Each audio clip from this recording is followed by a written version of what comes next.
It's always like this weird 1 second while it goes from like live that you're just staring there looking at the screen.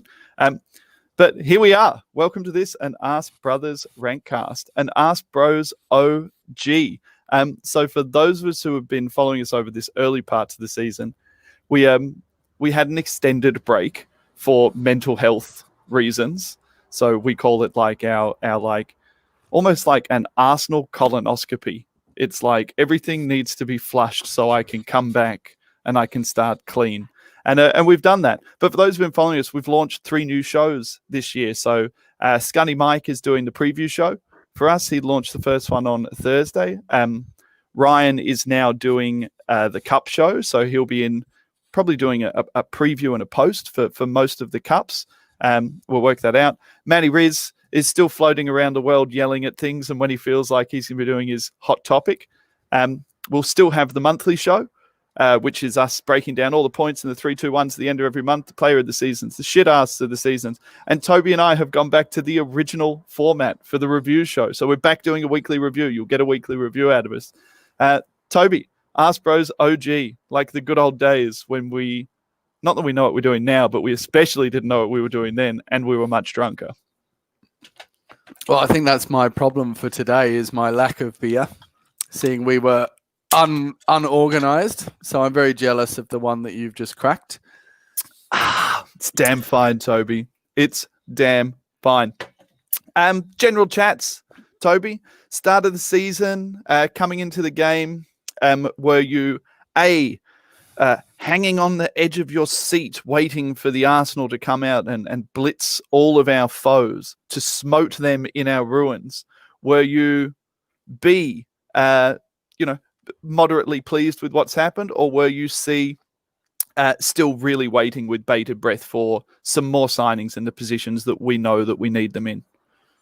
I've already forgotten all your fucking questions because it was so just long. It wasn't that long, mate. Just answer. Were you fucking super excited, moderately excited, or not excited? Moderately excited. I was very glad. This is why we stopped doing ArseBros OG, because we just fucking sit here and argue. I was very happy. Quite excited, more than I thought I would be. I think because we had so much football for that period of time, I got used to having football every 2 or 3 days, which was a really good thing to have in life at the moment, because we don't have a lot here in Melbourne under our dictatorship. Please give it the correct name. It's the communist state of Melbourne now. Yeah, the People's Republic of Victoria. So I probably didn't realize how much I missed it, and I was more excited than I thought I would be. And I just had this feeling that it was going to work pretty well. So I was quite happy and more excited than I thought, in answer to your question. Signings in, Toby. Saliba, who obviously we already knew about, and he was in. Gabriel, he's a fucking boy. We can't expect him just to join and slot straight in. Well, we can get to that, Toby. But he's there. Gabriel, who came in with quite a drawn out signing, but the vast majority of people were really excited about. Picked up a couple of kids who are going to move into the development squads, the under 21 squads, and picked up Willian, who had a really mixed response when he came in. If you go back to our end of season pod, I flew the flag for Willian in our end of season pod. Now, granted, I was only kind of with the program for the first 45 minutes of that pod, and then I systematically got drunker and drunker and made less and less sense. But during my sober period... I remember, yeah. During my sober period on that podcast, I made a very solvent argument for bringing Willian in. I hadn't been overly impressed by Pepe, not that I was writing him off, but I hadn't been overly impressed by him, and I was excited to get him into the club. His stats for Chelsea looked really good, and I thought that he would inherently improve us. Lo and behold, Toby, Arsenal, Fulham, Willian, man of the match for me. How about you? Well, he certainly got my 3 points. I actually put him into my fantasy team, and not that anyone gives a fuck about that, but my point being was that I expected him to hit the ground running, and he well and truly did that. So I thought that his movement, tenacity, technicality, drive forward, interplay, link up with the others around him, and more than anything, his work rate.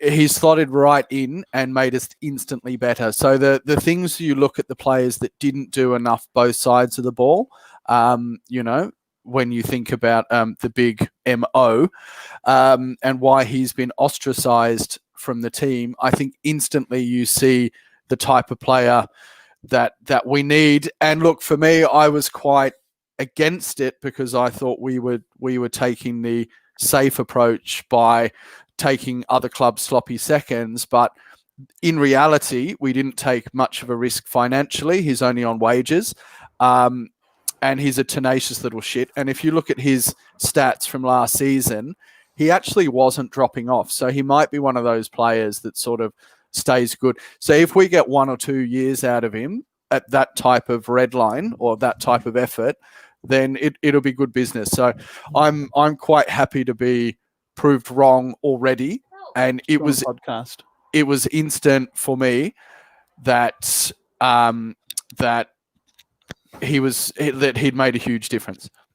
Yeah, look, for me, a lot of it was about providing Pepe with genuine, what's the word I'm looking for, competition for his spot. I felt that last season he didn't have any genuine competition for his spot. Reece Nelson, who, in the preseason, if you go back to like friends of the pod, people like Big Steve, really super excited about this guy, expecting him to come out of his time in Germany and come into the club and have this huge effect.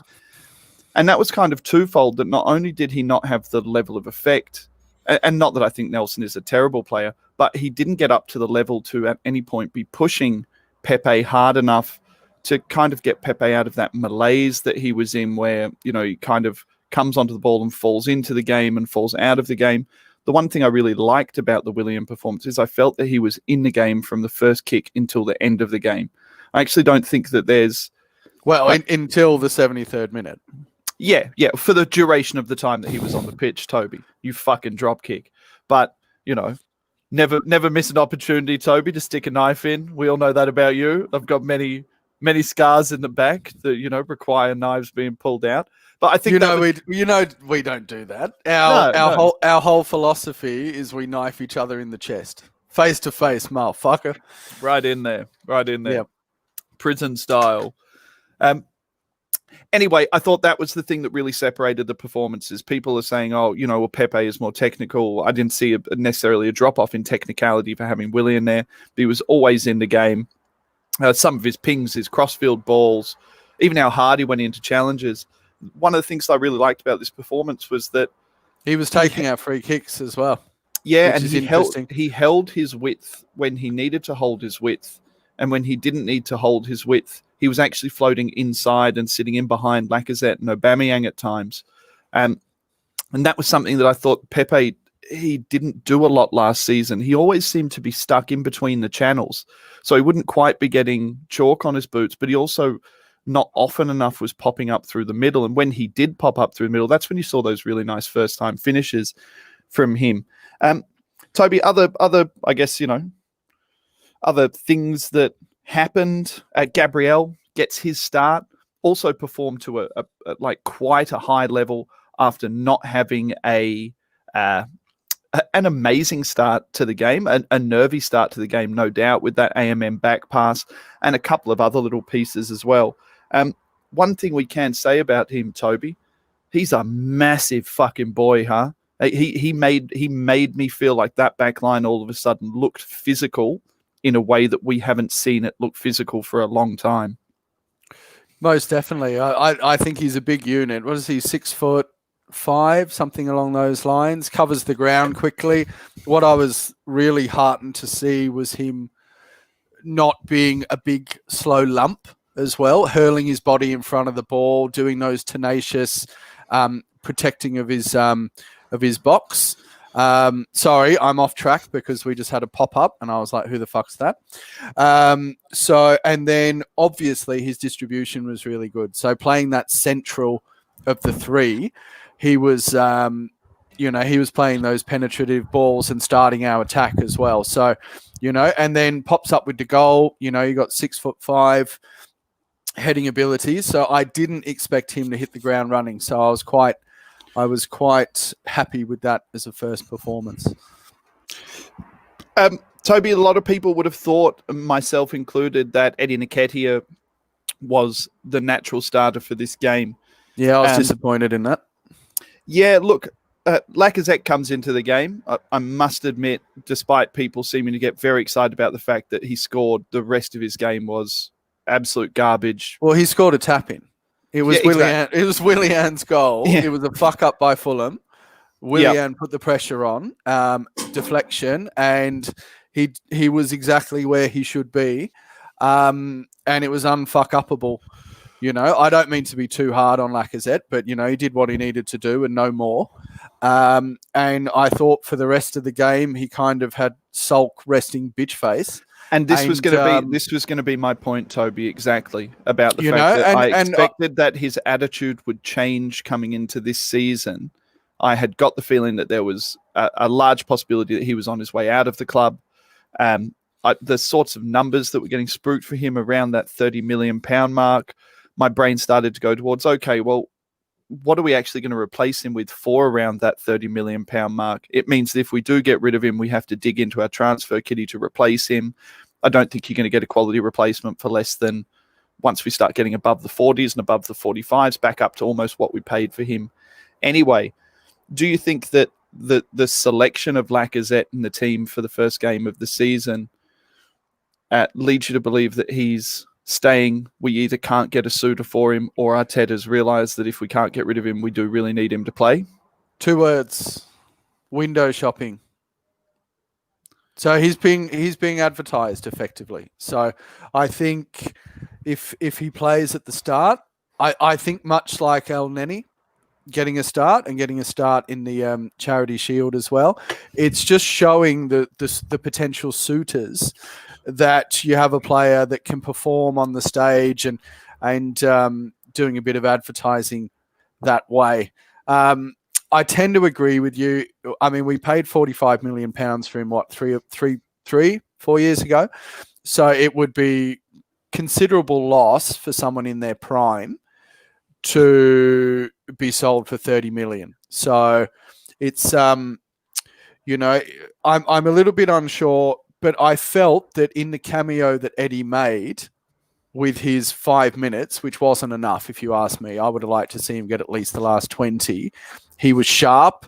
He closed the space down incredibly fast. He worked his whole off for that period of time and put the defenders under stress. And I also felt with his one actual touch, he held the ball up better. So I'm not impressed with Lacazette's hold-up play. He does what he needs to do, but he doesn't cover the ground hard and fast enough to only people of a certain age will. Still the Australians, still the 12th man. If you're not going to get it, but I found it really funny. Well done, Toby. Tiny Greg. Tiny Greg.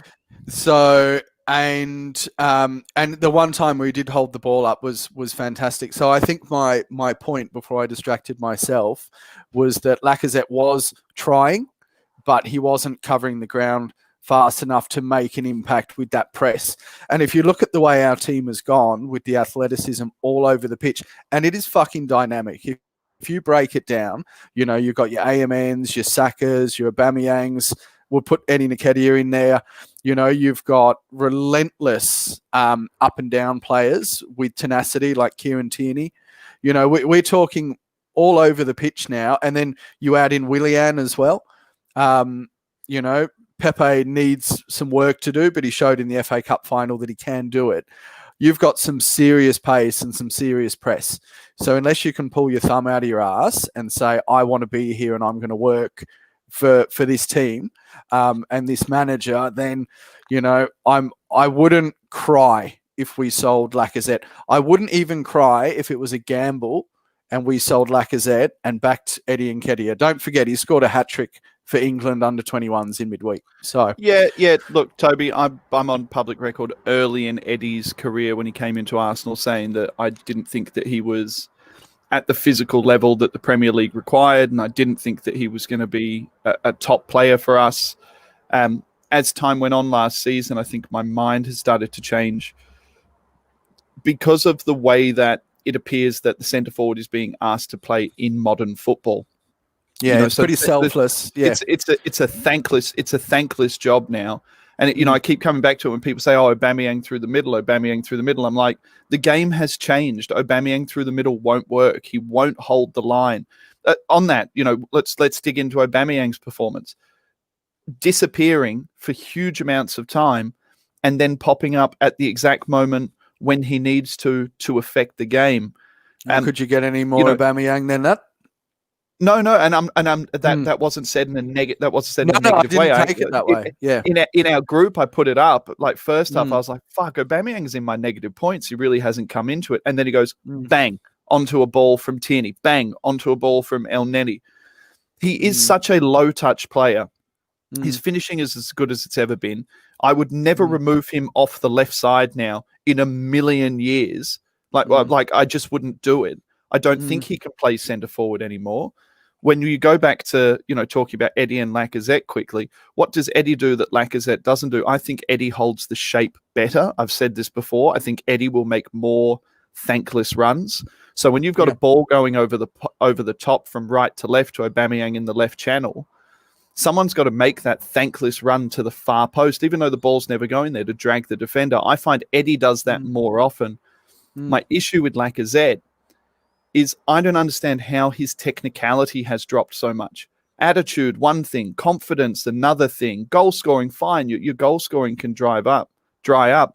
But the technicality, his inability to trap the ball, play basic passes, and also his inability to get into the physical aspect of the game. I remember in his first year, you and I did a podcast waxing lyrical about him, believe it or not, and I listened to it while we've been in lockdown, Toby. You and I compared him to an Alan Shearer type player at one point. I remember that. Yep. Cunt the ball, take the goalkeeper into the back of the net, bully people, hustle people, hurt people, low center of gravity, big ass, big shoulders. And now it just appears every time he gets touched, he just falls onto the floor. I can't help but think it's a mental thing because it doesn't look like he's enjoying his football. And a lot of other players, have a smile on their face. I mean, even bloody Rob Holding doing the Henri juggle down the pitch. He was having a laugh. I forget who he was having a laugh and a joke with, but I thought that was brilliant. So he's got a little bit of the sulk about him, and I wonder whether that lack of enjoyment means that that first touch is heavy, or he just seems a bit more cumbersome. But look, in any case, I get what you're saying about the selfless run, and opening space up.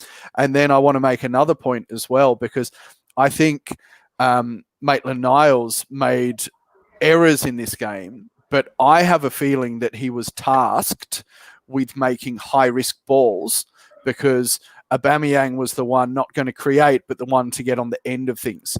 So I think right from the start of the game, Maitland-Niles was playing high risk, either dribbles or little 1-2s. He was doing the flicks as well. And I thought he was attempting a number of through balls. So if you had a look at AMN's passing stats, I think they would have been way down. But my thought process for him being there is there's a relationship with Aubameyang. Aubameyang makes those runs and starts drifting on that inside left channel. And Maitland-Niles is playing as a pseudo sort of left winger. And then we go lopsided, and Kieran Tierney actually overlaps from there as well, from that left centre-back position. So I think there's a real game plan going on. Just tell me your thoughts on that, because I went off on a tangent. So I had Ainsley Maitland-Niles in my top 3 players on the pitch in the first half. He went very quiet in the second half, but interestingly enough, when AMN was progressing further forward, I thought Aubameyang was quieter. I thought AMN might have been encroaching into some of the areas that Aubameyang was trying to get into. Also, early in that first half, I didn't know whether it was a tactical thing because there was definitely a switch between first and second half, but AMN was higher.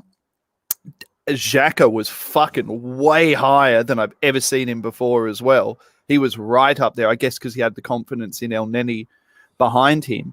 And then Willian was also pulling into almost an Ozil-esque number 10 role, and Aubameyang and Laka were both up front at one point. And I thought that was a tactical change at halftime because it wasn't working predominantly for Aubameyang. And that for me is because, as I said before, I feel like Aubameyang needs to come into the space, not be in the space already when the ball is coming into the space. He needs to be arriving, either getting the ball early and driving at people from a deeper position, or he loves that late kind of arrival into the box. I don't think he likes it when it's at him. That Henry finish was delicious. You know? Absolutely delicious. You know, his take from I think it's the ball from El Neni, the take that he has there. There's one later in the game, and this comes back to what I was saying, Toby. You know, my whole point about giving Aubameyang this praise and giving Aubameyang this love is the same thing as what we spoke about at the end of last season. You have to accept the fact that he's a low-touch player, and people have to stop thinking that somehow there's 10 goals a year more for him out of the centre. There aren't 10 goals a year for him more out of the centre. I'll tell you what there is out of the centre: getting fucking bashed by centre-backs, having to play with your back to the ball. And hard work. And fucking hard work and running. And he's not all about that. He sits there and he hums on like 1,000 revs for sometimes 20 minutes at a time in a game. And then he goes bang, straight through the gears, 5,000 revs, onto a ball, cracks one, and that's job done.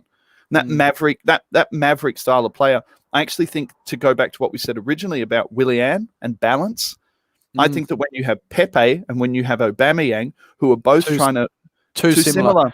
And too slight as well. And I actually thought when Pepe came on, even though he did some nice things, straight away he looked lightweight in comparison to Willian. Yeah, I actually do mean that physically. Like I felt that their left back, whoever it was more in control when Pepe was there than he was against Willian, because Willian can do all sorts of different things: right, left, play off a midfielder, play off a striker.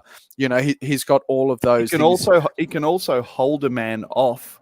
So Pepe needs to go past you with skill. Willian can ride that challenge and go past you. And look, I mean, this isn't meant to be like a massive suck Willian's dick session, because Danny Ceballos in his first ever game for Arsenal, we all did this, and we did a big podcast about how he's the next Cazorla, and as time went on, he was unable to keep it together. We can only look at the sample. We can only look at the sample size that's in front of us, and the sample size now, for me, the sample size right now is that Willian off the right seemed to complement Aubameyang off the left a huge amount more than what Pepe off the right and Aubameyang off the left did. That's my... Sure. And don't forget, the analogy towards Ceballos is probably not that accurate, because Willian has been doing it in the Premiership for so long. And I think that's where the risk was less. True. Toby, while we're talking about midfields and whatnot, it's still threadbare. Xhaka had a good game. He actually ends up getting in my positive points. So anyone who says I have an agenda against him, I don't. When I think he plays well, I pick him. I thought he played well, particularly in the first half. I thought he played really well. El Neni, it was very mixed from people. A lot of people thought that it was an okay performance. Some people thought it was a very good performance. You thought it was a very good performance. I know Dan and Mike thought that it was an okay performance. As in, it's still a good performance, but not obviously, a top 3 performance. I felt really bad because at the end of the game, I was struggling for negative points, and he was actually nowhere near my negative points. But when I went through the stats, he touched the ball less than any player on the pitch, and I gave him a -1, and then you cunts fucking destroyed me in the chat, and then I had to reconsider. But the points are the points. So I feel bad about that. I feel that that's like the laziest, shittiest punditry points giving that I could give. But do you want to go in just quickly? I do. Into that comment of the midfield being threadbare, which I think it is. It still is threadbare. But do you want to go into not only, I guess, do you think that obviously you think the performance for Elneny was quite good. Do you think that that's something that he may actually be able to do long term for us and improve, or are you like, fucking get rid? That was a shop window moment. Let's get someone better in. Look, I'm in the middle. So I was incredibly complimentary of his performance. He actually got +2 for me. Thanks, Big Steve. If it was kid Steve, you'd be sucking his dick too. So many sucking Elneny's dick is Steve's comment. So I will continue to do that right now. So I'll just clear my throat while I prepare. Now, I thought so in the first half, when it was an actual arm wrestle, yes, I thought his technicality was absolutely needed in our team. And I actually wrote in my player review that the ball was almost glued to his foot. I thought his technique was really needed and really warranted. And I even said a bit of a throwback to the Wenger era, in that we had players that were technically very, very comfortable on the ball. And I think in that midfield space, and if you think about the players that have been there previously, like your Ceballos, I thought he was excellent. So he had the ability to really navigate the press and get us out of whatever trouble and distribute and keep the ball ticking over. And like Max said, he didn't have a hell of a lot of touches on the ball. Maybe that came from second half, but I thought in particular in the first half, he really kept things ticking over. And anytime we were in any danger of a transition, he was able to navigate that press very calmly, I thought, and without a lot of space or time, and distribute the ball beautifully. We never lost the ball with him, and it enabled us to get on the front foot from when we did receive the ball. So I actually thought he was very good. My other point with Guendouzi, who I couldn't really give a rat's ass whether he stays or whether he goes. Don't be like that. Now I said it. I own it. Now, watching him for so long and enjoying his tenacity and everything, but never actually really doing a lot for us, yeah, I want to see Elneny go overall, or at least I did. But say you got a decent offer for Guendouzi and Elneny needed to be a backup, I wouldn't have too much of a problem with that. Now, to your point about the threadbare squad, basically we've got midfield. Apologies. All right, so let's name them. So you've got Xhaka, who's going to start every game, even though a lot of our fans might get the huff about that. We've got Ceballos, so that partnership proved quite fruitful at the end of last season. Ooh, wasn't Ceballos filthy when he came on? His nutmeg, filth, pure. It was filth.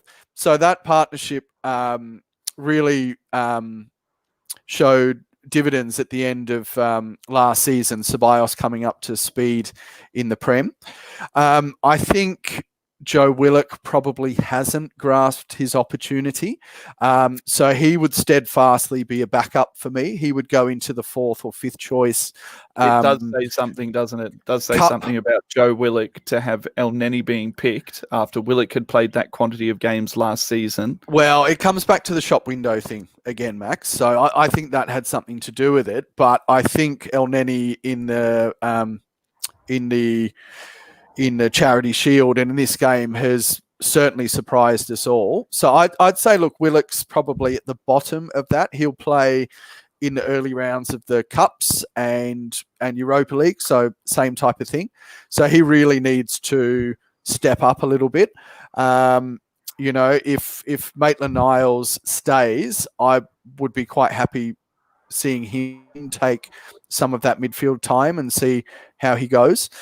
And then you've obviously got Guendouzi. So I certainly feel that we're at least one short in that space. Yeah, I certainly don't think that we're one short from being a competitive team this season. If we are, obviously we're coached better, we've had more time with Arteta. I understand all these arguments that people have. That our shape looks amazing, by the way. It looks very good, coached. Toby. Yeah, but over the course of an entire season, I just can't see like even if you take what I know of Granit Xhaka. Look at how shit Spurs looked. Yeah, but if you take what I know of Granit Xhaka, that my opinion on him is that anyone who thinks that he is a world-class player is wrong, and anyone who thinks that he is a complete waste of time is wrong. It's in the middle. Of course. In the right system where he's protected, where he has the right players, where he has better players around him, I think that he will most likely be able to consistently give you somewhere around a 7 out of 10. His performance here, it's not like, and he's very hard sometimes to judge, I guess, because if he's not hitting like big ballsy diagonals and, final third entry balls, stuff like that, he can get lost in the ether. In this game, I thought he was particularly good, especially physically. I thought that he was particularly good. But I can't see that performance, what I know of Granit Xhaka, that he's going to do that consistently throughout an entire season. And we're going to need someone else to come in. I think the other argument or not argument, but the other part of the discussion that needs to be had is I'm a very big believer that our midfield is dictating the fact that we play 3 at the back, not our desire to play 3 at the back, which means if we got in some different style of midfielders, I think you would see Arteta want to move maybe towards that 4-3-3, and that until we do get someone who is more physical, more lung-busting, able to get up and down in between the lines. Basically, in a nutshell, I think that Xhaka only really works in that system, a bit the same as David Luiz maybe only really works in that system. And over the course of the season, we may come a bit undone doing that. Good game for Xhaka, I thought. Got around it, did what he needed to do. Toby, Emi Martinez. I want to have a quick chat about Emi Martinez because I did pop a little thing up on Twitter. So offered a contract by Arsenal, rejected the contract, has wanted to go be a number 1 at Villa. We've been through it. We don't need to have the argument about Emi or Leno. Anyone who listens to us, most of us are of the opinion on the ArseBros. I think almost all of us are of the opinion on the ArseBros that Leno is a very good keeper. Emi is a very good keeper, but Leno has done it more consistently over a longer period of time with a bigger sample size. I put this up on Twitter today, Toby. Do you think it's a bit of an indictment that Emi has decided not to stay and fight, despite, I believe, being offered a contract and being told if you are the better keeper, you'll be selected? That mentality that he doesn't want to fight may be the thing that's made him not a number 1 previously, that he would rather go to Villa and be a number 1? Look, I don't know. I saw that headline from whatever news article. I didn't really agree with the news article. I just thought it was trying to raise a negative out of nowhere for the sake of creating discussion from people like us.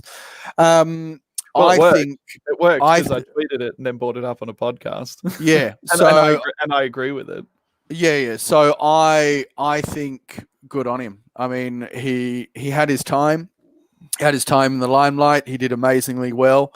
As Arsenal fans, we will always love and cherish him because basically we were fucked, and it was his form at the back end of the season in the cup that managed to get us there. So for him to go from 20 grand to 60 grand a week, or 40 grand to 100 grand, whatever it is, and be number 1, good on him. And I wish him no ill will at all. Yep. I wish him no ill will.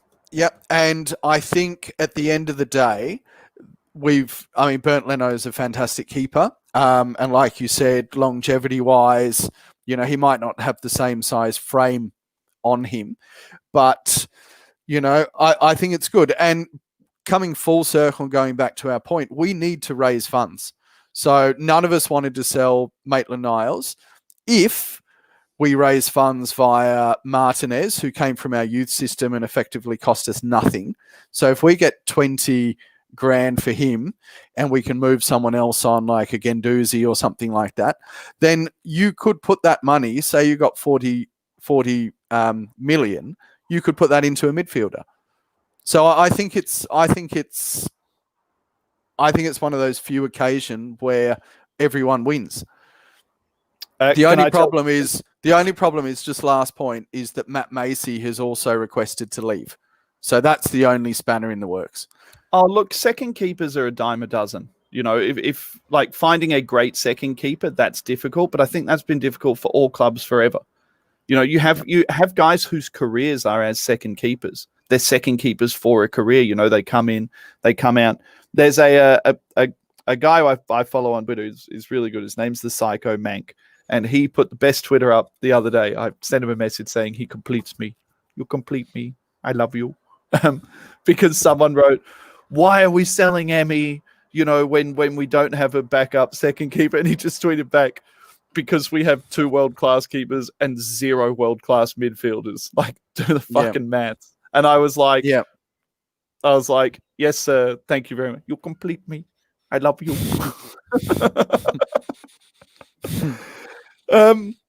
Toby, in the end, good win. 3-0, gets the ball rolling. The shape was good. The coaching looked good. For me, I thought the team looked physically bigger. I don't know if you noticed that as well, but I felt we looked physically stronger, a better team. I'm super excited for the future. I did just want to say, though, 2 things before we finish up, because this is the ArseBros doing an express pod. We're going to keep these to around 45 minutes. Not because, 1, I'm not drunk and rambling, and 2, that's the limit of time of which Toby and I can sit in a room together before we start bickering. So it's about 45 minutes, and then it's all on. But number 1, how fucking bad is the camera angle at Craven Cottage, Toby? Yeah, I honestly didn't notice that much. I saw you guys complaining about it, but me and Manny were going ballistic about it. No, I mean, in hindsight, maybe. But what I did enjoy seeing was, like, it was kind of a panned out shot, and I just really loved seeing the shape and the organization. I think for the first time in a long time, me and Manny felt that you couldn't see the shape because there was no depth. It was one shot. So that's probably where I didn't realize, but I really, really saw the shape, and I saw what we were doing. You know, and I like the fact that we sort of go lopsided and thanks, Fergus.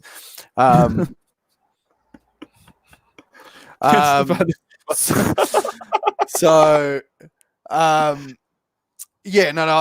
like that players have multiple roles now. I'm actually seeing some real progression. So I think we're going to do all right. But it's a pretty tough first 6 weeks. If you look at the list, I think next week, West Ham, they look pretty shit again, if I'm honest. But after that, it's basically relegation. It's basically the top 4 or 4 teams out of the top 6. So it's going to be really fucking hard.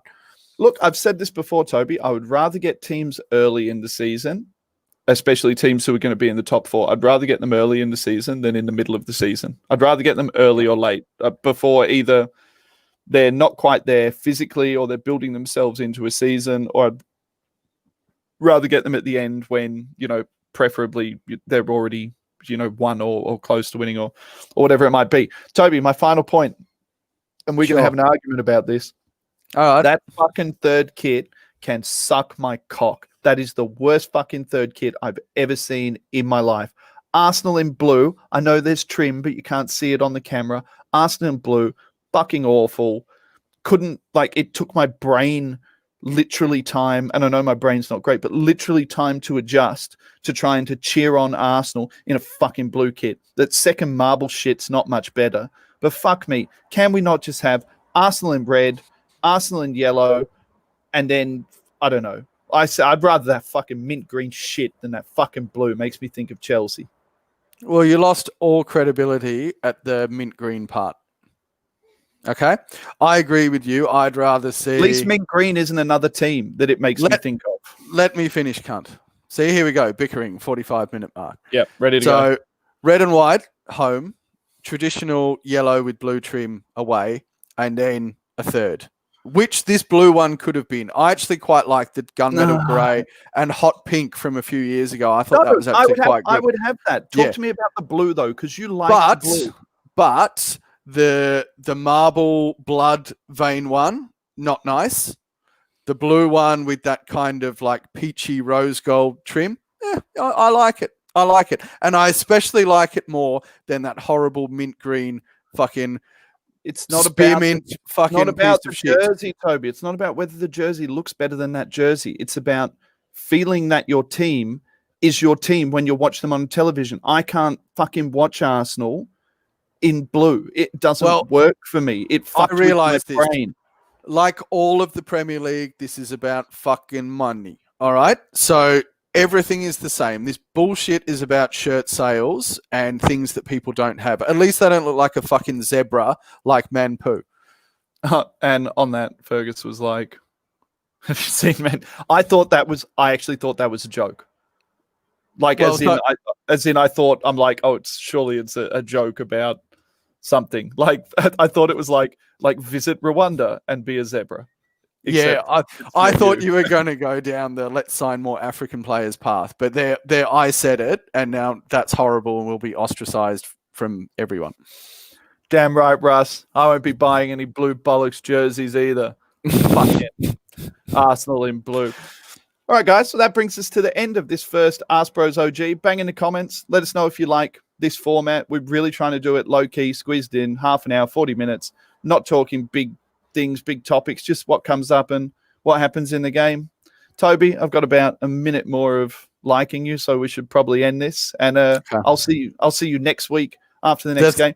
The threshold is nigh. Yeah, we're not going to do predictions because no one really gives that much of a fuck about predictions, and no one can ever remember what anyone said the week before. Anyway, well, what do you say? I think Arsenal will win because I like Arsenal. Yeah, I think Arsenal win. Old man Trev, 4-0. All right, guys. It was lovely to see you again. It's great to be back for this season. Like I said, we've got a number of shows out. Also, our guys are on other shows as well. So Scunny, who's doing our preview show, he's one of the guys from Guns and Yellow Ribbons. You can see him regularly. Go over there, check them out. They're at Guns and Ribbons.